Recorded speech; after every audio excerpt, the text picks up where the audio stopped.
Hi everyone. Sorry if you're surprised to see someone who very clearly isn't Marcos. I'm someone who's very new to the team here. My name is Mako, and from now on, I'm going to be a co-host and writer for some of the Ultraman content on this channel.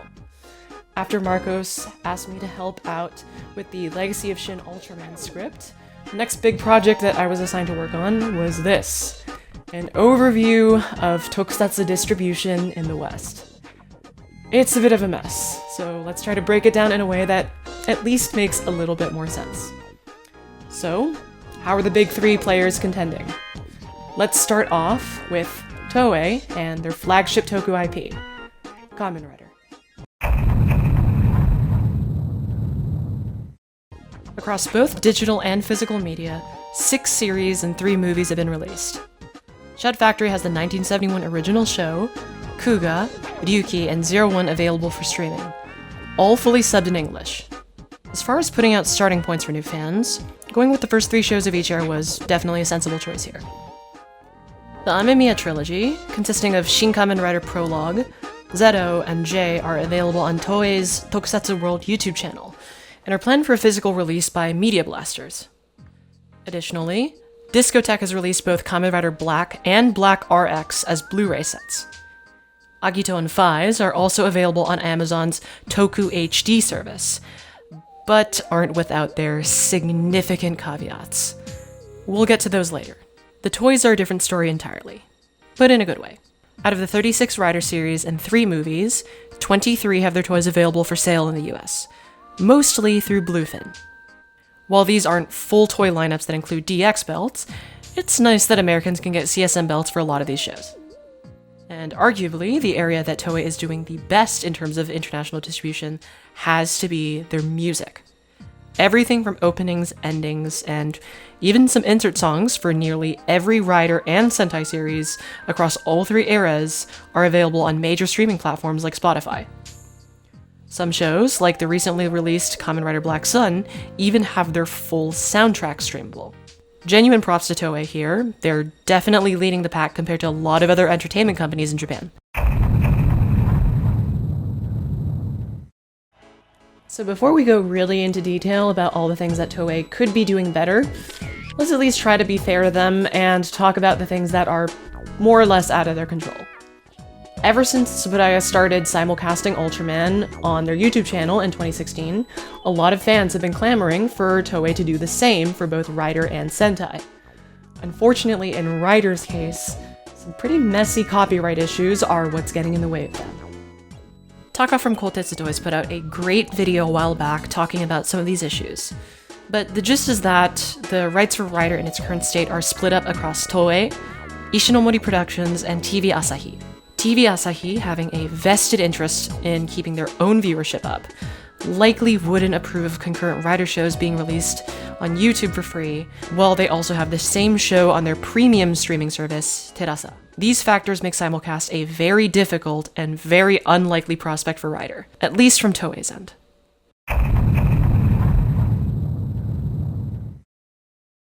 Now then, let's talk about some of the areas that Toei could really be improving in.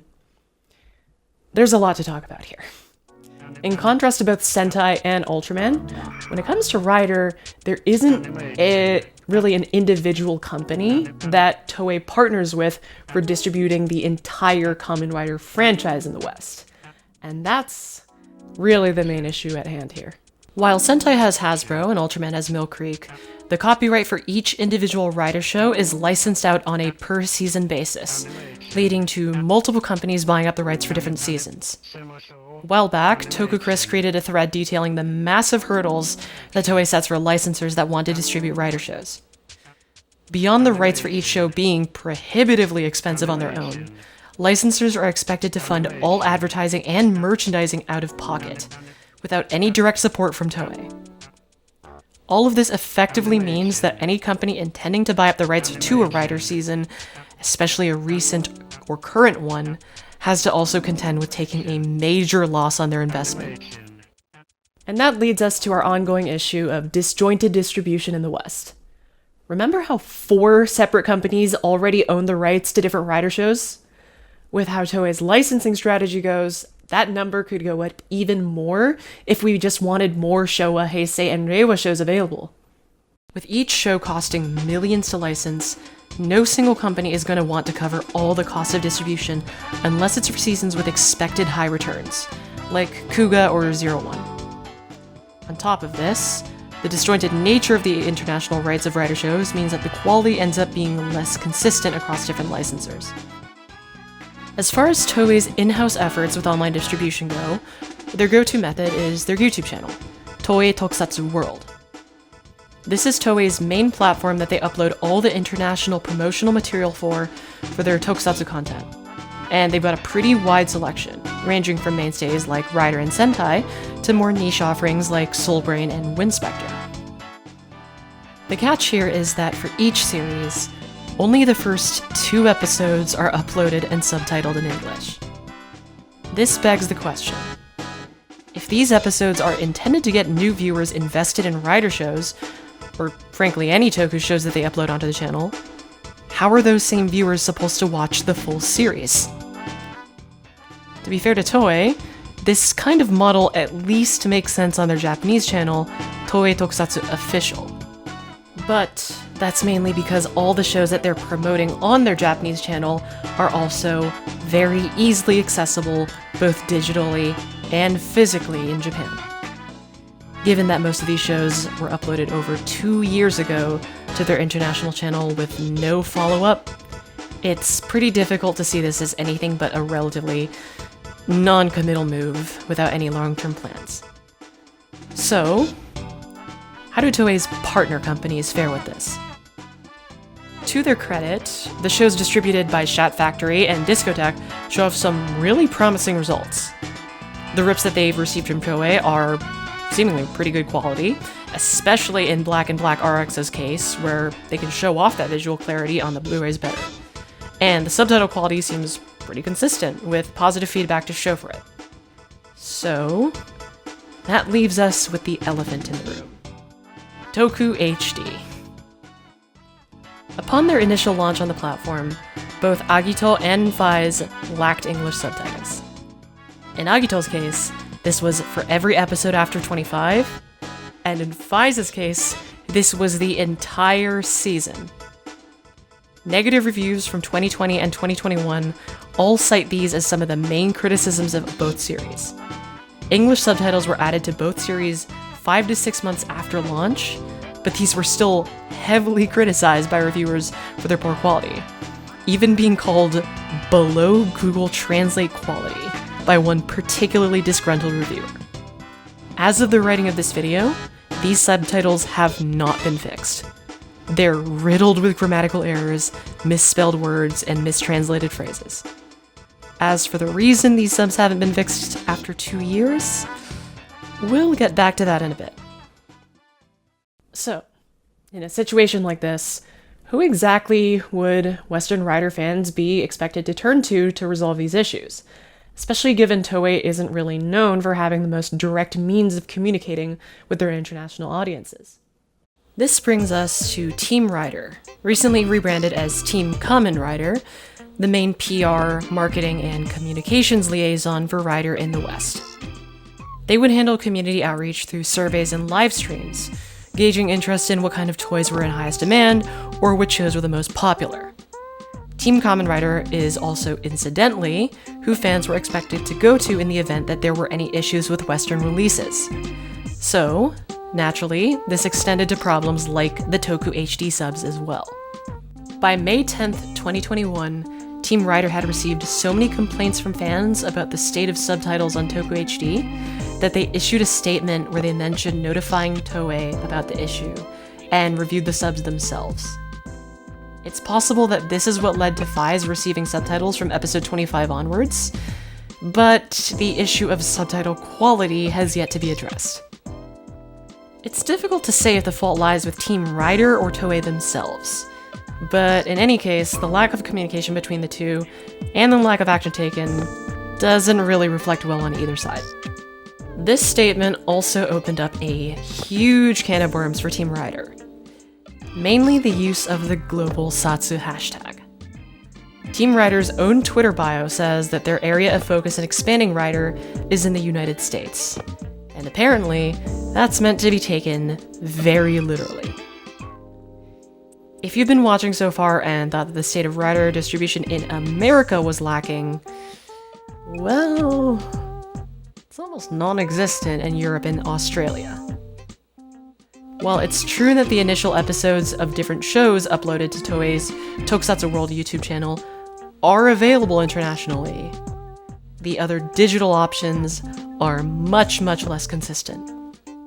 Despite having the largest selection of Rider shows available to stream, the entire catalog of seasons on Shout Factory is region-locked and can't be accessed from outside of North America without a VPN. On top of this, Shout Factory's physical media also can't be imported from outside of the US or Canada. This leaves European and Australian fans with the option of ordering from secondhand sellers or paying import fees, neither of which ultimately end up contributing to Toei's bottom line in any way. And to round out all of these issues, recently Toei announced a partnership with Fathom Events to screen Shin Kamen Rider in English. Okay, so far, seems pretty good, right? Like with a lot of things so far, there is, of course, a major caveat to this. Toei's idea of a Western release amounted to Shin Kamen Rider being shown exclusively in American theaters on May 31st, which, by the way, is a Wednesday night. Fans in Canada, the UK, and Australia were completely out of luck. According to one customer service exchange, this is due to Fathom Events, the company that Toei partnered with, only having the rights to screen the movie in the United States. Okay, so just wanted to put a bit of a disclaimer and an apology on my part here. This video's been cooking for a really, really long time. There's still some info that isn't really covered in this video. Most recently, as of the time of this recording, Shin Kamen Rider was confirmed for an Amazon Prime release. Great news, but couldn't really put that into the script. So just wanted to say sorry about that. Thank you so much for being patient about this video. Thank you for understanding. And regardless of everything, still really hope you guys enjoy it. Now that we've got a clear idea on what's lacking in terms of distribution efforts, let's take a look at some examples that Toei could be learning from. Where do we start? It all comes back to copyright. Yes, it's true that Toei is not the sole owner of Kamen Rider as a franchise. This, of course, makes prospects like simulcasting really difficult for them, and that's completely understandable. One thing that Toei absolutely can and should change, though, is how they sell the rights to Kamen Rider shows internationally. This current model of selling rights to licensors on a per-show basis is needlessly restrictive, costly, and inefficient. It's worth noting that the alternative model of selling off entire franchise rights doesn't necessarily guarantee better results, as is the case with Hasbro and Sentai, which we'll be getting to in a bit. But one company that seemed to mostly get it right has been Tsuburaya Productions. Despite the decades of legal woes that they've faced regarding the international distribution rights to Ultraman, Tsuburaya has really been putting their best foot forward when it comes to handling this. By the time they were able to make headway in their very long legal battle against Chayo in 2018, Ultraman already had two companies in the US in charge of its distribution, those being Shout Factory and Mill Creek. Since 2019, a year after winning a Ninth Circuit court case for the rights, Tsuburaya has been in charge of steadily releasing their Ultra shows through both companies, with Shout Factory handling streaming and Mill Creek being put in charge of the physical releases. For the most part, these efforts have been largely successful and well received. Key word here being mostly. While Tsuburaya is definitely leading the pack out of the big three in terms of distribution, it doesn't necessarily mean they're above criticism either. Mill Creek's releases of specific shows, like The Ultraman with Ultraman Junius, Gridman, and Ultraman Nexus, have subtitles from our favorite company, Toku HD. And given what we've already seen with the Rider subtitles from them, you can probably guess what the quality control is like for those already. That being said, keeping the distribution limited to two companies has made it so that almost every single show in the franchise now has a Western release, regardless of how popular or financially viable the individual seasons might be on their own. Mill Creek has done a pretty solid job at communicating their long-term plans with the Western community as well, And they've been sticking closely to the outline that Keith Eichen posted in the Sci-Fi Japan Facebook group in 2020. Tsuburaya themselves also do a pretty great job when it comes to global community outreach. Beyond the handful of YouTube channels that they have uploading current Ultra shows in multiple languages, they also regularly promote their English content on their Ultraman Global Twitter account and the Ultraman Connection website. Ultraman Connection is the primary information and marketing hub that Tsuburaya created for their English-speaking audience. As of now, it mainly serves as their news site, where articles are published regularly on cast reveals, trailer drops, or promotional events. The site even occasionally hosts live streams for new releases like Ultra Galaxy Fight and Shin Ultraman. While the content offerings are on the more limited side, it seems like UC is intended more as a supplement to their YouTube channel and other online offerings instead of a full-on replacement for it. This level of transparency really should be the standard that other companies are held to when it comes to the distribution of their shows. It's just unfortunate that this is the exception and not the rule as of now. And unlike with Kamen Rider, Tsuburaya Productions isn't restricted by their partner network to simulcast their current series online, but Ultraman Z as well. It's worth noting that Tsuburaya isn't new to English-dubbed Ultra content, seeing as they've been experimenting with various approaches to this as far back as 1967 with the original Ultraman. They've also been consistently dubbing their Ultra Galaxy Fight series in-house using mostly Japan-based English actors since 2019. You're after me? Legendary power. You mean Legend and Saga? You leave me no choice.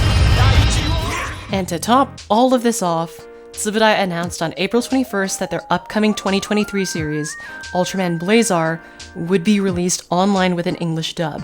While some of the quality control issues with their physical releases are absolutely worth criticizing, it's clear that Tsuburaya is going all in on their Western distribution fronts, especially when it comes to concurrent content.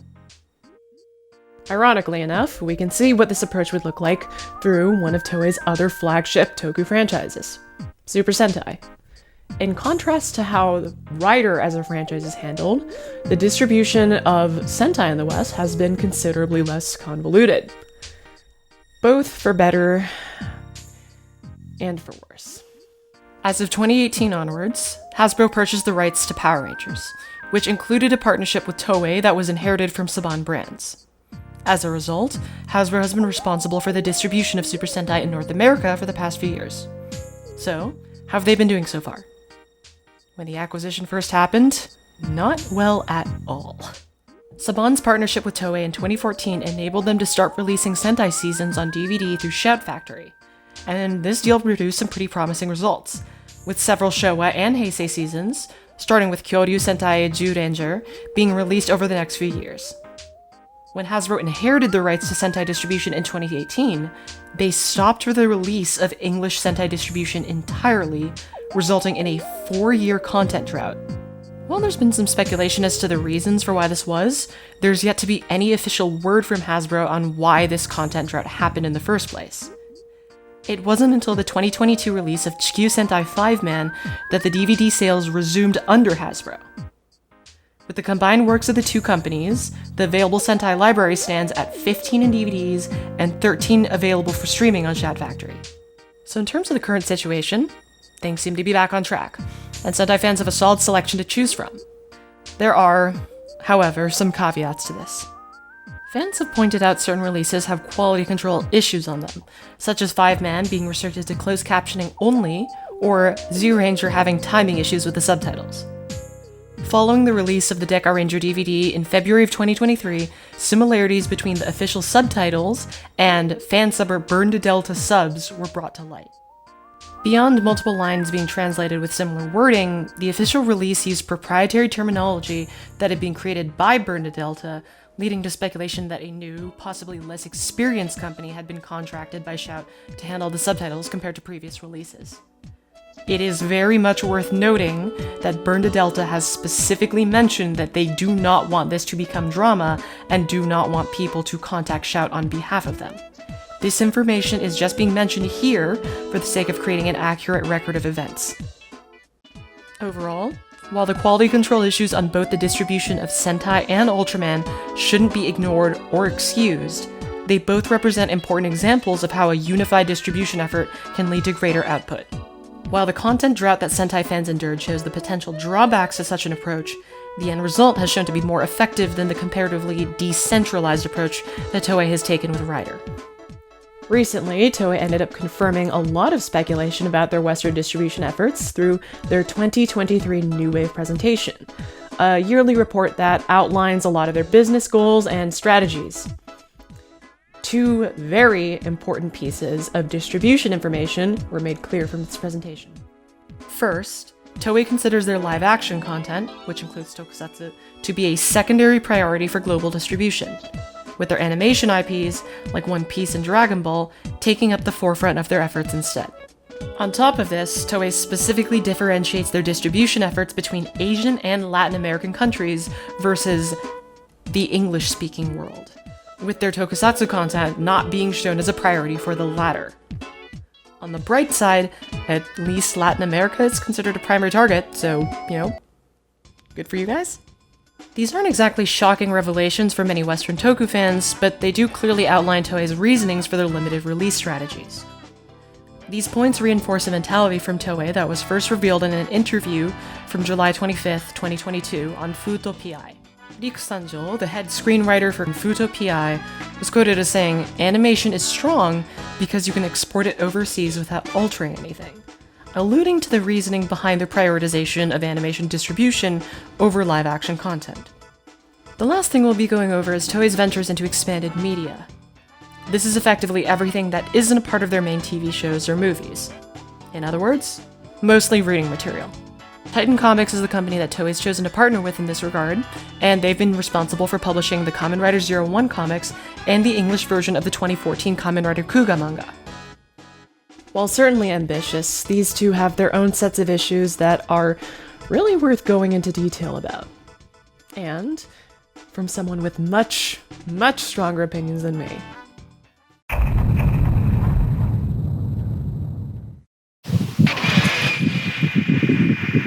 Fellas, we got a problem.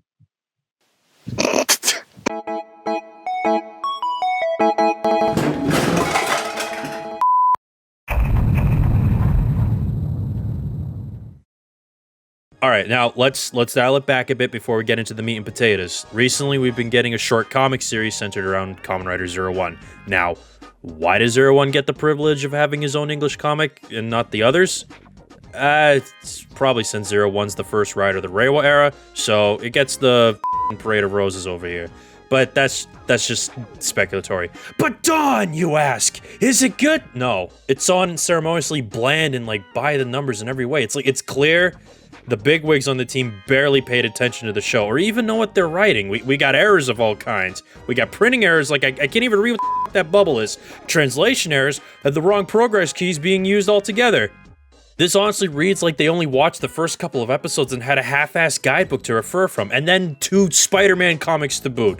The characters are so boilerplate and basic that they could easily be switched out for other characters from other seasons. The only way we know that these are the characters from 01 is because some of them say their little iconic catchphrase, their little character quirk that they say or do in the first couple of episodes. The only original character we got is Kamen Rider Ragnarok, and I mean, he's okay, I guess. It's the design's it's cool, but it doesn't fit with 01's tech-heavy focus. I think it's supposed to be nanomachines or some shit. I don't know.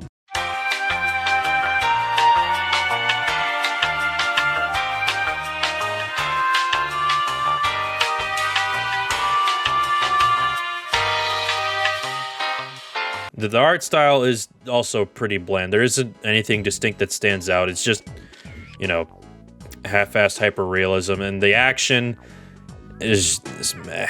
It just feels like someone traced some SH figure arts in different poses and called it a day. At best, it's a very bottom-of-the-barrel, painfully mediocre tie-in comic. Now, why am I mentioning this? So that way you know who I'm talking about in terms of what the 01 comic is. You have a little background information, and because the main writer for this thing plays a major role into my grievances of this whole distribution topic altogether. Now, I want you to remember this name. Brandon Easton. Ladies and gentlemen, my childhood bedroom. special guest star dancing baby gift that I found on the internet. So for those unaware, recently we got something.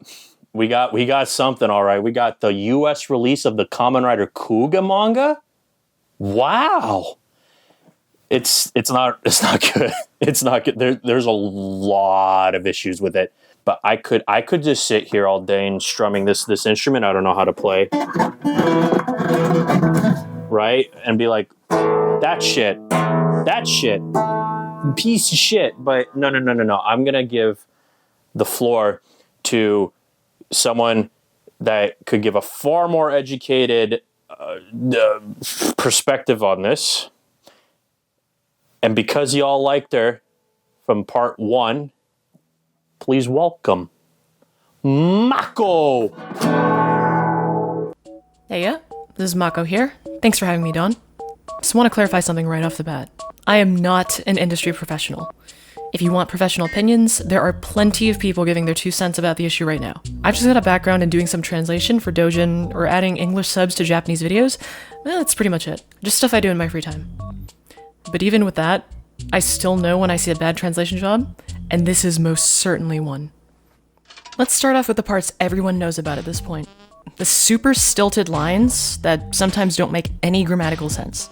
The thing about Japanese is that it's an extremely context-heavy language. Parts of speech that would seem essential to correct syntax in English, like direct objects or sometimes even sentence subjects, can be dropped entirely, so long as they're implied through context. Because of this, directly translating individual sentences into English usually doesn't work well, especially if you're trying to do it word for word.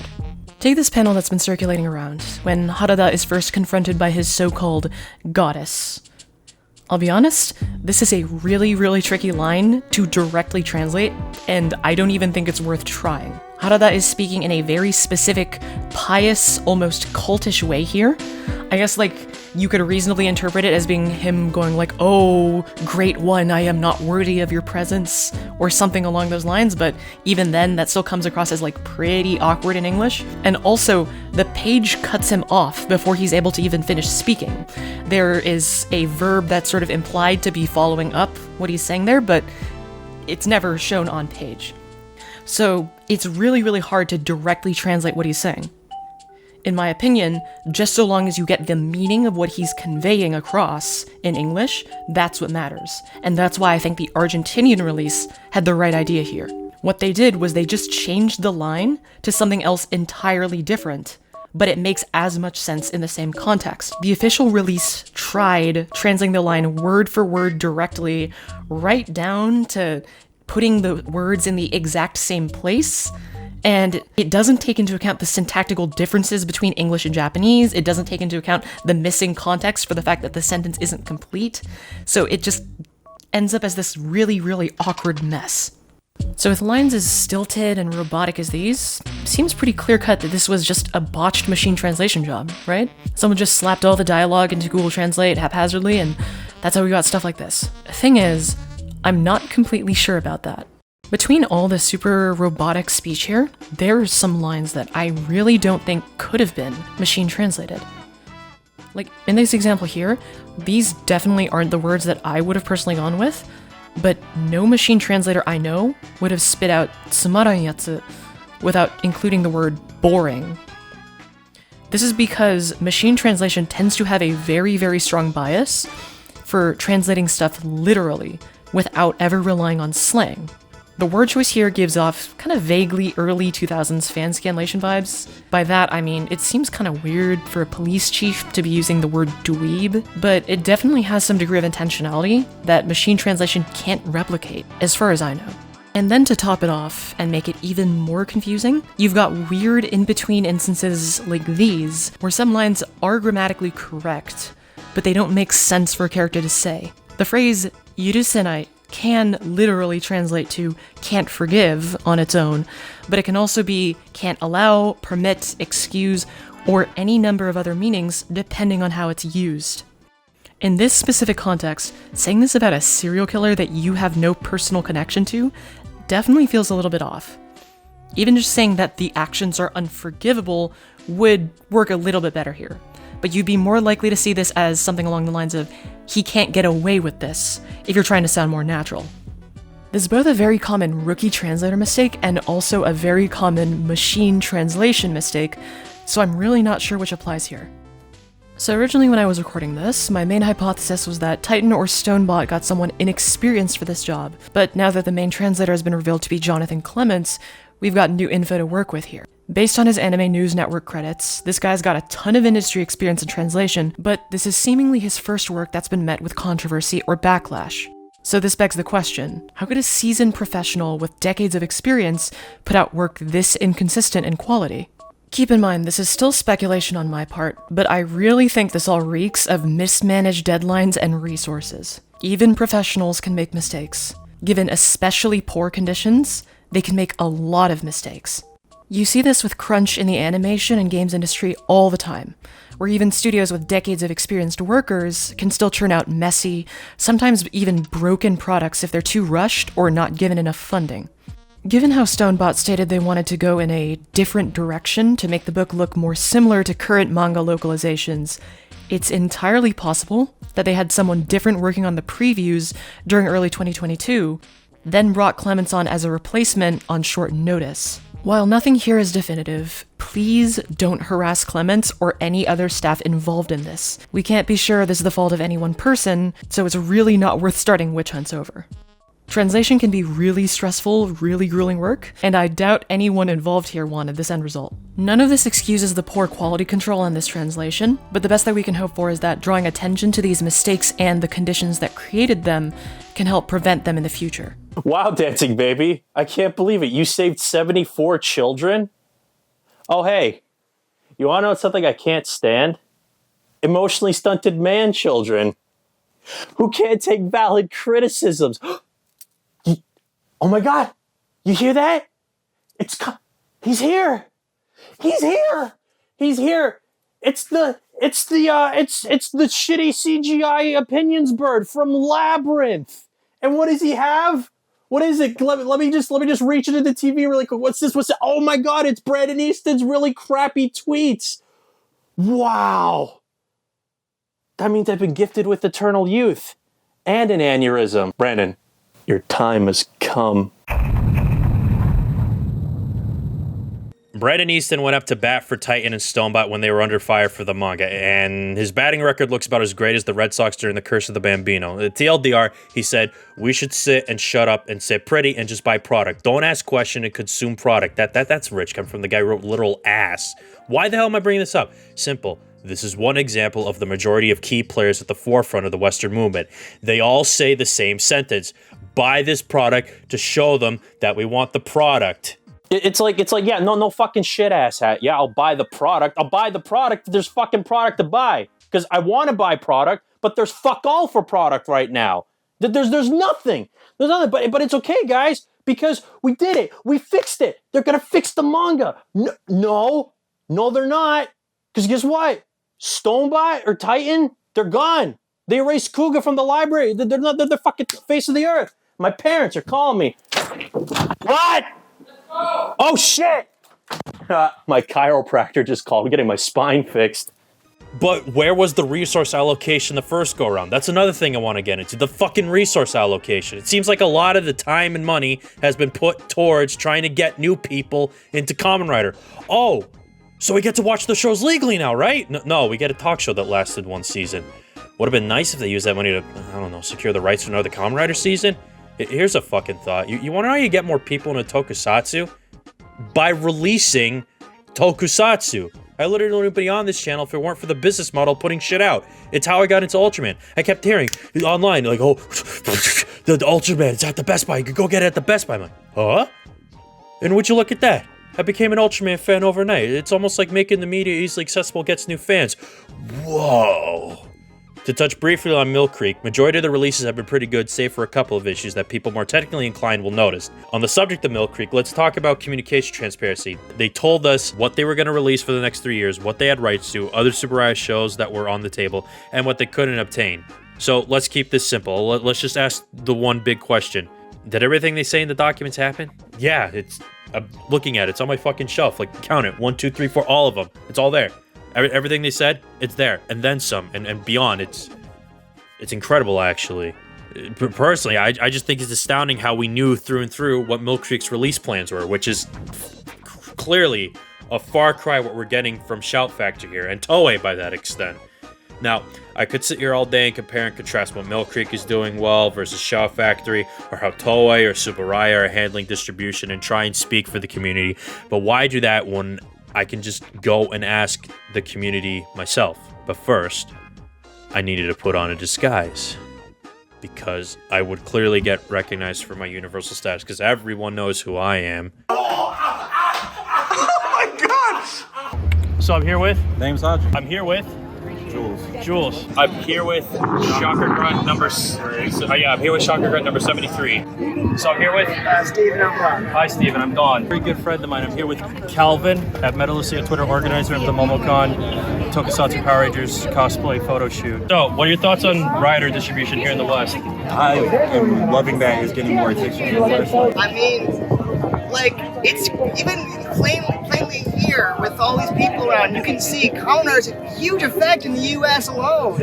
And the fact that our only real reference to Kamen Rider in American culture has been Saban's Masked Rider and Dragon Knight it's dumb. Like, I was to say, if certain manufacturers, especially Hasbro, can just lighten up on the restrictions. Right? Because there's a lot of great product that we have the effort to receive or was turned down for ludicrous reasons. A great example, even let's say the Deluxe Vision Driver. Bandai had a clear idea of what they wanted to do with this belt to make it even better for consumers. But for technical reasons, they realized they could never sell the stateside if they went with their original idea, so they had to change it to just basic batteries. See, like everyone's hoping like Team Kamen Rider can do something about it, or Shout Factory. Shout Factory is not that bad, but it's just like it's been lacking. But then it's Toei. Yeah, it seems to be the common thing where people are saying like it's like Toei throwing a wrench into things a lot. Yeah, and then there's like people who are just like, if you just don't tag people like Shirakura about this stuff, maybe we'll get something.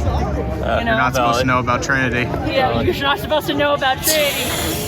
Toei has released like 3 seasons, and even then they've all been so spaced out and barely releasing, and the toys are kind of trickling out. And even if they do come out, they usually come out about 3 or 4 months behind. So I think Toei really just needs to step it up if they're serious about expanding Rider to the West. If they don't want to get serious, I think they just need to stop like teasing us with it and just kind of stop. Either go all in or stop it. Yeah, I didn't like start like this whole like photo shoot thing to be like we need to be acknowledged. I just did it for fun. Yeah. But if it helps like a movement, then be my guest then. But we're here to have fun and one. I would agree. I think it very much is a movement. It's how I met. It's how I met you. Yeah. It's how I met Sean, the cameraman. It's how you met everyone at the photo shoot. It's how I met everyone. It's how I met Jim. Just like lovely guy Jim. Follow Jim Kelly. Yeah. There's a market here. Maybe if Toei is serious, they might want to look for a better distributor. Agreed. Thank you, Shocker Grunt number 73. Thank you. Thank you, Steven. Appreciate it. Thank you. Nice to meet you. Awesome. Thank you, Jules. Right. All right. Thank you. I'm #1 Kamen Rider Snipe fan. Yes, of course. I'd love to see that suit in person one day. Yeah. That'd be cool. I have to read everything. Yeah, I need to do touch-ups on mine. We're doing this interview, Calvin. Right? High five. What? Yes. So, all right, I'm gonna go completely off book here. I had something written up that was like hopeful and like completely like definitive of this whole video that's taken this long to make, but I'll be completely honest. I'm not going off my script here that I wrote. I'm just gonna be honest.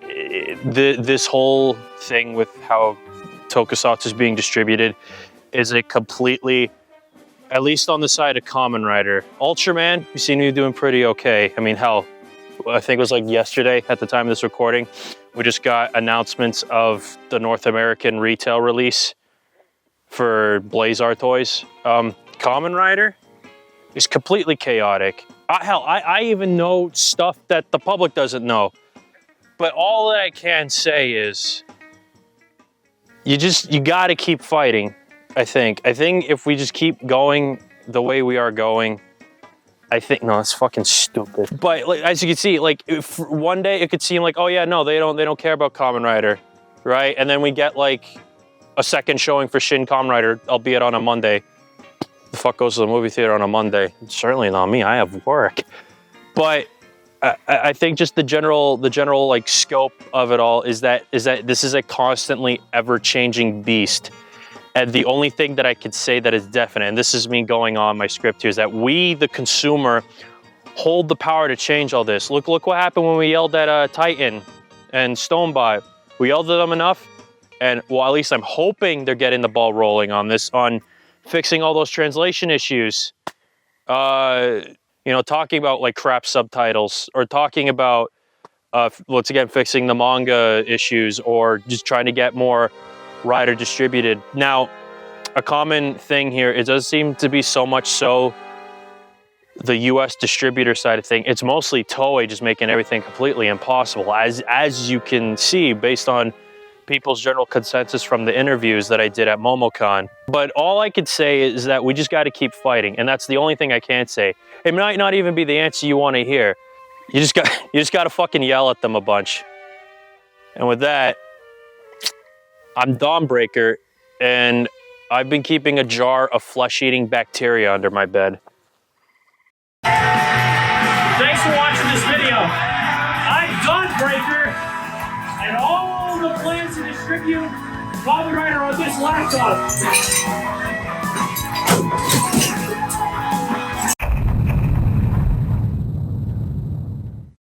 Tokusatsu fans have it easier nowadays. I don't even need to bring up Ultraman's plethora of content in the United States. Super Sentai comes and goes, but at least it has a ton of physical releases as is. Sure, Kamen Rider is also giving us crumbs, but again, it's there. And all of these are officially available with subs, and even Ultraman has full-on dubs. No matter how you look at it, Tokusatsu distribution has been great.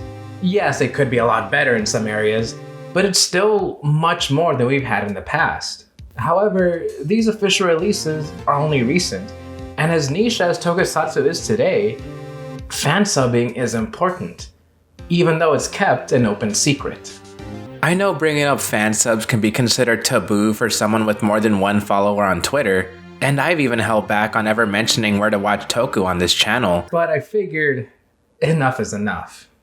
Fansubs need to be talked about, because despite having official resources to watch these shows now, fansubs continue to be an important part of the medium.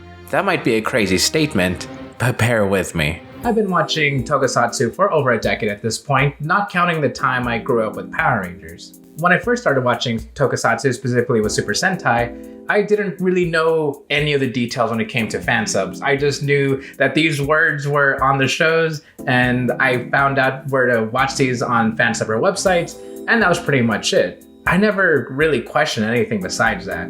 I think maybe I should have questioned if I could even watch these shows officially, because I just immediately gravitated towards the fan subs because, hey, they're free.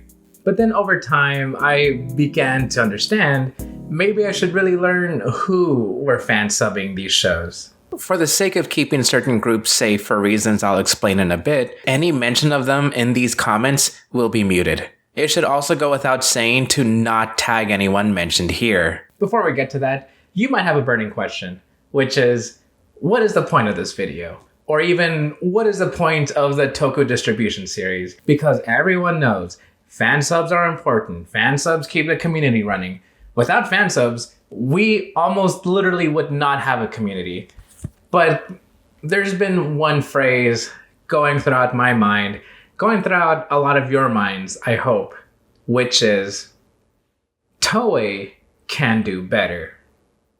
In February 2019, during the run of Kamen Rider Geo, its producer, Shinichiro Shirakura, answered viewer questions. One person asked about final forms, which led to another person asking, what about Trinity? Once again, Shirakura is a producer for the show. He's a big man for Toei and the series of Kamen Rider as a whole. He responded with, you are supposed not to know about Trinity. Shirakura mentioned before that Toei doesn't see America as a viable market, so showing that we had access to scans wasn't exactly helping.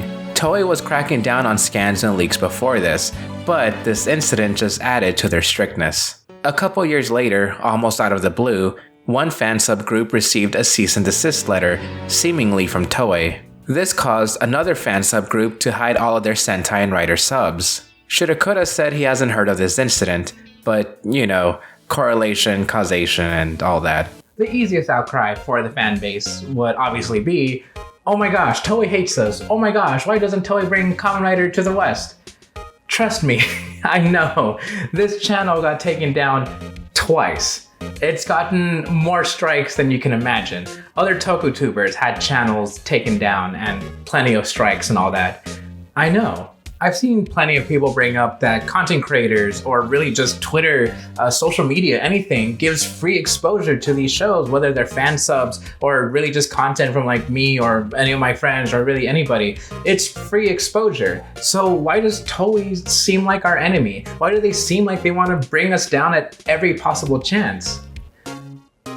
That comes with a really, really hard to hear answer. And that's because they are in their right to do so. Earlier videos in this series already brought up Team Kamen Rider and Toei's very messy attempt to expand the brand to the West, mostly in America. During the release of this series, we even got news of Team Kamen Rider having a rework behind the scenes, which I can't go into. But it explains why it seems like they've been dormant. And where does that leave us? Well, at least we have some shows legally available, and Shirakura said he himself wants to bring more Rider to the West, slowly but surely. Recently, he became the general manager of Toei's character strategy department, so we'll see how that goes. How about we ask another question? Despite all these official releases, why do people keep using fansubs?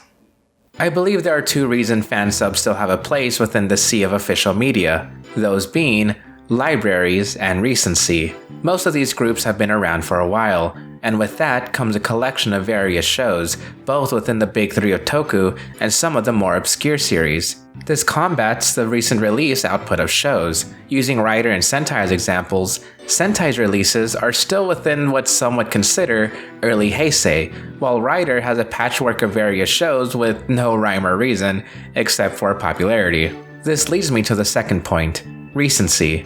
With fansubs, I can watch the currently ongoing series at the time and experience something new with friends. I think these 2 points make fansubs viable even today, as their large selections and newer shows can help people with watching Toku of any type. This is not to bash DVD releases. Those have their merits, such as being, well, physical releases of these shows, something fans way back when would have never dreamed of. Another reason is that people can directly support these official releases, which in turn can give us more releases of these shows. They might even come out at a faster rate than what we've been getting. In theory, at least. While we have cat sites, some people may not know how to download or might be afraid to use them in general, and with how hush-hush people can be about them, this tends to lead others towards unofficial streaming sites. These streaming sites offer large libraries of Toku without the need to download. Unfortunately, these sites also tend to have a major issue that turns veteran members of the community away.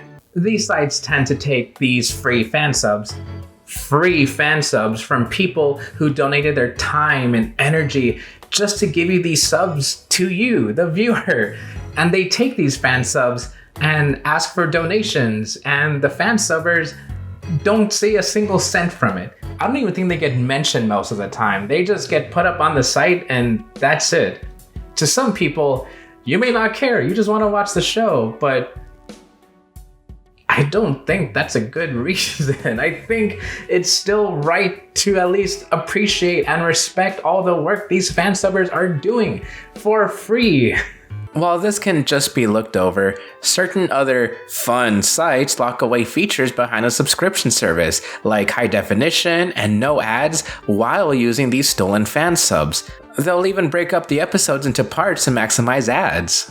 It doesn't help that these sites tend to not be the safest sites on the internet and can also redirect you to less than savory places. Yes, these sites may help fans get into Toku easily, though that doesn't excuse these sites' mistreatment of both fansubs and fans, and these fansubbers deserve better, along with the fans. I'm sure there are some sites that don't mean any ill intent and actually want to help the fans, but I don't think this is the way to do it.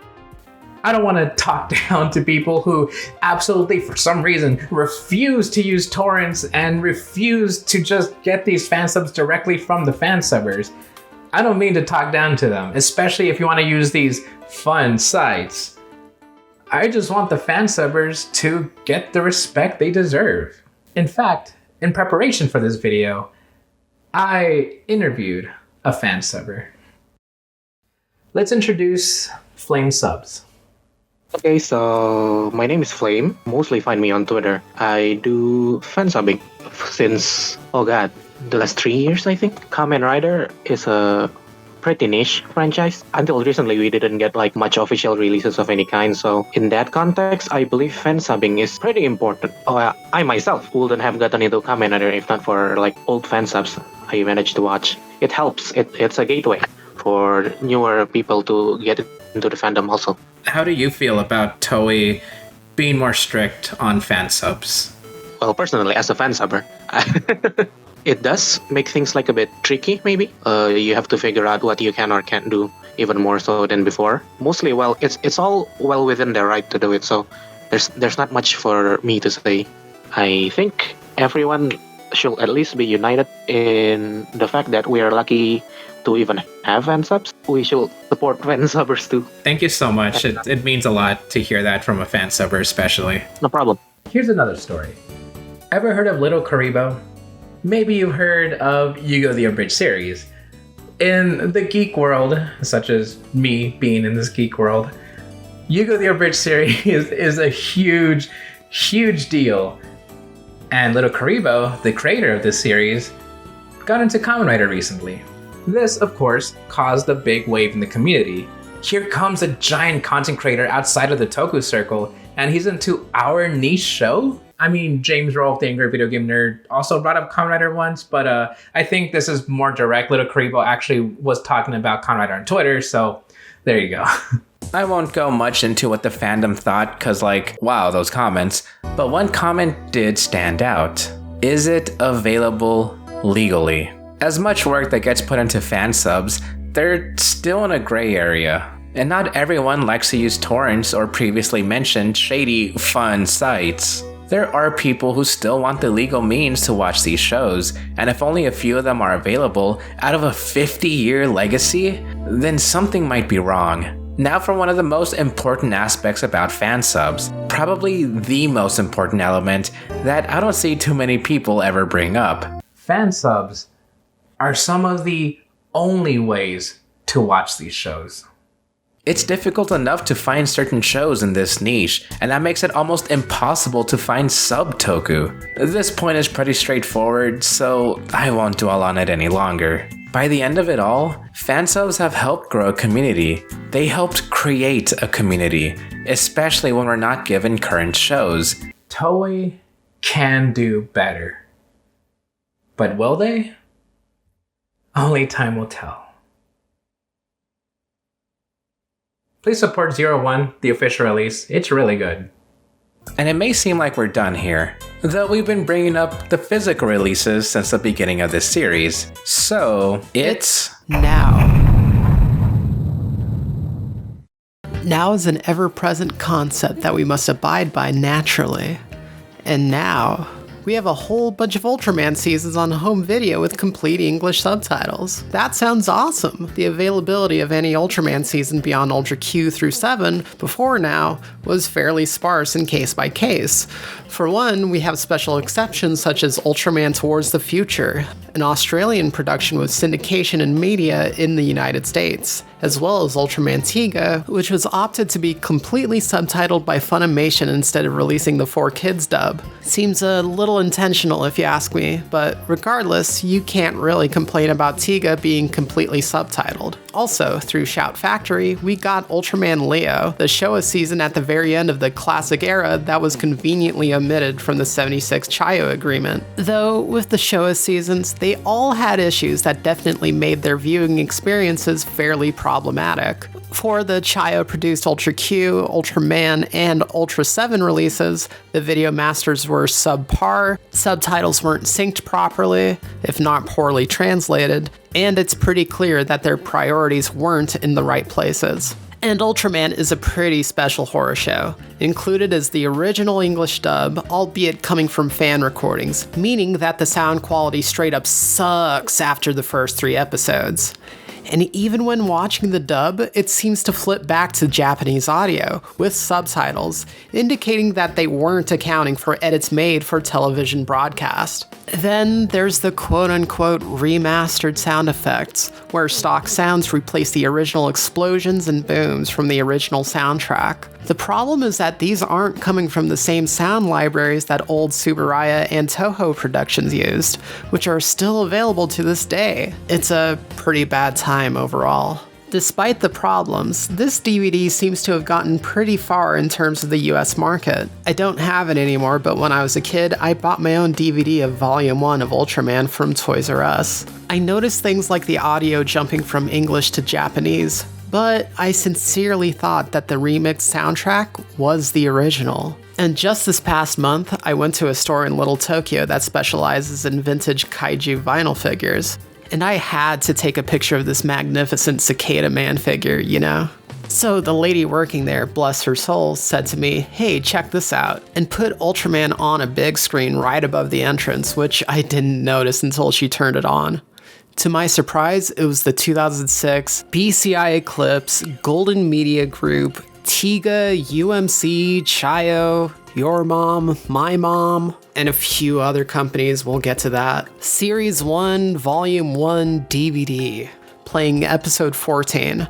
Despite the episode being in Japanese, the opening was from the English dub. It's totally bizarre. That's the deal with the Chayo-produced DVDs. So what about Ultraman Leo? Here's the thing.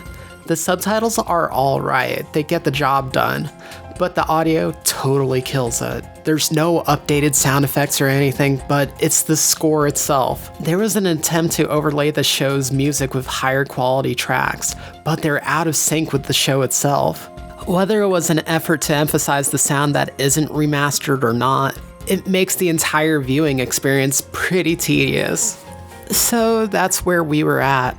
Until a couple of years ago. After court agreements against Chayo were decided in the US for Tsuburaya's favor, the floodgates opened for them to start marketing the entire Ultra franchise there, not just the few I mentioned. And from there, they went to Mill Creek Entertainment to distribute English subtitled Ultraman seasons and movies for the market. Where have I heard that name before? Anyway, we finally have it. Blu-ray releases of the original Ultraman seasons in glorious high definition. Wait, this is 480p. It doesn't look much better than the DVDs from 2006. And the remastered sound effects are still tacked on. Okay, so how about Return of Ultraman? That's the earliest Ultra season we haven't gotten until now. Okay, this is just bizarre. So it seems like they have continued the trend of the added sound effects, though I'll give them this, it's much more low-key than the 2006 DVD's sound. Another issue I have is that these subtitles have very little quality control. They do the job most of the time, but grammar and spelling errors bring down the experience a little bit. So, how about Leo? Oh my god, it's the same problem as the Shout Factory release. It might even be completely unchanged from the Shout Factory release. The music is still out of sync, the subtitles are the same, and the video quality is extremely comparable to each other. Also, I may not have a physical copy, but on the non-steelbook edition of Leo, at least in early copies, the description declares it to be the 7th and final entry in the Ultraman series. What? So I alluded to it for a second, but Mill Creek aren't unfamiliar with the Ultraman franchise at all, as they were one of the many companies who were licensed in the partnership with Chayo to release Ultraman, Ultra Q, and Ultra 7, the latter two being with Shout Factory. Even still, there are some good things. For one, you have to consider that in Japan, home entertainment releases are considered a luxury. Prices there are much more expensive due to how television shows themselves are operated. And that's not factoring in the exuberant import fees that international fans have to pay just to get their media in a language they most likely don't understand. Although this isn't the main reason why these recent Mill Creek releases are important, it's a damn fine one. As for it being the main source of Ultraman in the West, it's a pretty acceptable start. Our standards in quality can only get better from here, and they have. Mill Creek's Ultraman Tiga is speculated to be the best home release of the season than any other before it. That's incredible. Not only that, but it could very well lead into many more areas who haven't gotten the Ultra series before getting it for the first time. It's honestly pretty cool to have people around the world being able to see the stuff we're all into, weaving a whole connective web of fans, no matter their location. And maybe it'll still stick to us as a niche market, but that's completely fine. We've already had this much success on our own as an online community. Mill Creek, you're pushing it, but you've got my support, even with all of these problems. Even then, this is one of the best times to be a Tokusatsu fan. We have a pretty good sprawl of Tokusatsu for sale right now. Its retail price is still pretty high, but as an owner of a few Generation Kakaida DVDs, they're great. Quick aside, INFP, Taurus, introverts, extroverts, I don't care about any of that. Talk to me when you take the Kakaida personality quiz. So yeah, check those out when you get the Damn. Is nothing sacred anymore?